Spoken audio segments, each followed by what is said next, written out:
Hey guys, doing something a little different today. I've never done an actual review of paint on this channel, but I wanted to let you guys know about a paint I recently tried called Turbodork. Had seen this at my local game store for a while and kept meaning to pick up some to try out. And a couple days ago, because I needed to get just that much more to make a credit card purchase, I decided to go ahead and give it a try. Couple things with this paint. It is in this sort of dropper style, so that is something to be aware of. And does mean you're not going to be able to, pour it as easily, or at least in terms of, if you need to add a lot quickly. And you're not also going to be able to easily add additional shade agitators.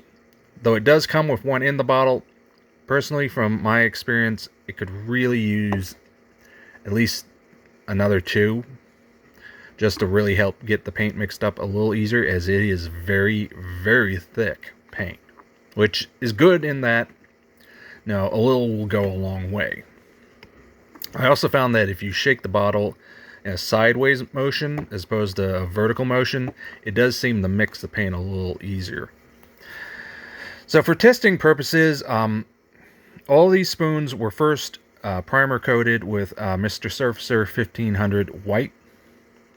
Then with these two spoons, this one I first gave it a base coat of Mr. Color Pink C63, and then this one I gave it a base coat of Mr. Color Florescent Pink C174.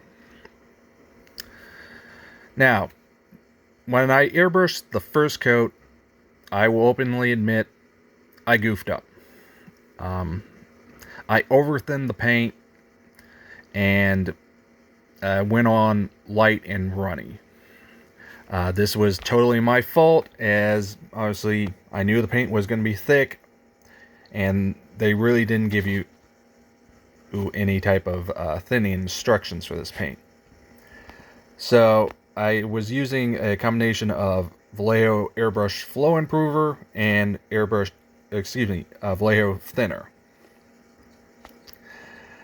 For the second coat, I did just the Flow Improver, and that seemed to do the trick. Went on much smoother. Probably could have used just that hair bit more of the Flow Improver, but otherwise, I didn't have the same issues. So that is something to be aware of. Just use some type of airbrush medium to thin these if you're going to airbrush them, as adding them thinner does not do it any favors. So starting with this spoon, one of the things I wanted to see was how this would react with regards to having a solvent-based top coat put over it, as on their website they did mention that you can't use solvent-based thinner or top coats. For this one I used SMS Super Gloss, and as you can kind of see in this look here, you can also pick up some of the color shift, as it's a pink to gold yellow. I was actually surprised at how well the SMS went on, because I've had issues sometimes with some paints, the SMS attacking, but surprisingly this went on well.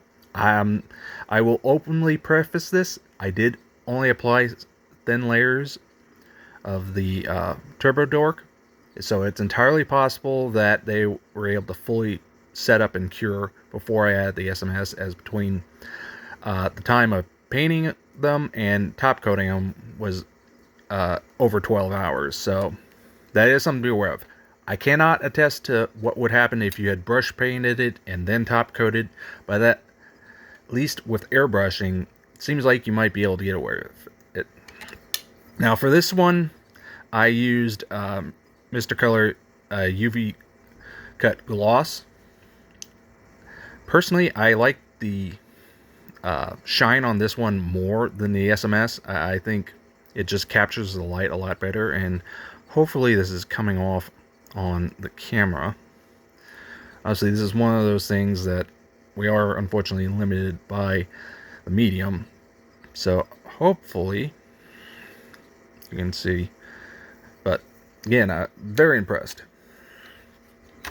Now for the rest of these, as sort of a control, I used Alclad Aqua Gloss because I knew that top coat wasn't going to do anything to really attack the underlying paint. Just sort of a safe bet option. Obviously, with this one, it's not catching light quite as well as the other two, but now for all practical purposes, it does a good enough job. As I mentioned before, with these, all these, just from usual handling, no paint's coming off, so that is a nice addition. Now, when using the pink as a base coat, it turned it more of a almost rose gold pink. So that is an interesting effect and does look quite well even with the aqua gloss. So that is an interesting combination. Now, the fluorescent pink, however, this one is arguably what I think is the best option here, as it came out quite nice.